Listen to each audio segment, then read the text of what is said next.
ஐயோ சண்டேனாலே பிரியாணி தானா? நான் ஒண்ணு சொல்றேன், அதை ட்ரை பண்ணுங்க.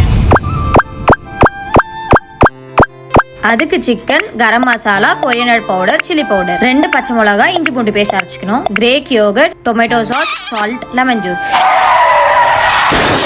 ஆனியன் நல்லா ஸ்லைஸா கட் பண்ணிக்கலாம். ஏன்னா பிகாஸ் நம்ம வந்து ஆயில போட்டு பொரிச்சு எடுத்துக்கணும். அது இதுக்கு முன்னாடி நம்ம மிக்ஸ் பண்ண சிக்கனை எடுத்து ஃப்ரிட்ஜ்ல எடுத்து வச்சுக்கோங்க கொஞ்ச நேரத்துக்கு.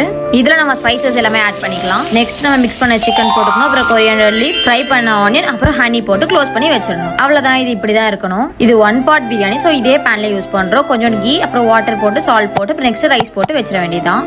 ரைஸ் நல்லா வெந்ததுக்கு அப்புறம் இந்த நம்ம பண்ணி வச்ச சிக்கனை மேலே போட்டுட்டு கொரியண்டர் லீஃப் போடணும். அப்புறம் ஃப்ரைட் ஆனியன் போட்டுக்கணும்.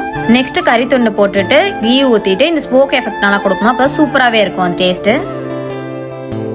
நம்ம டிஷ் பேர் என்ன பாத்தீங்கன்னா 1 pot டிக்கா ரைஸ். நான் வந்து ரைஸ் கொஞ்சம் அதிகமா வச்சேன், நீங்க கம்மி பண்ணிக்கோங்க. டேஸ்டிங் போலாம். உண்மையா சூப்பரா இருந்துச்சு. ஸோ இதை மஸ்ட் வீட்ல ட்ரை பண்ணி பாருங்க. பார்த்துட்டு எப்படி இருந்துச்சு சொல்லுங்க. இந்த ஸ்மோக்கி ஃப்ளேவர்லாம் சூப்பரா இருக்குங்க. மறக்காம ட்ரை பண்ணுங்க. எப்பவும் பிரியாணி செய்றாங்களா அவங்களுக்கு ஷேர் பண்ணுங்க.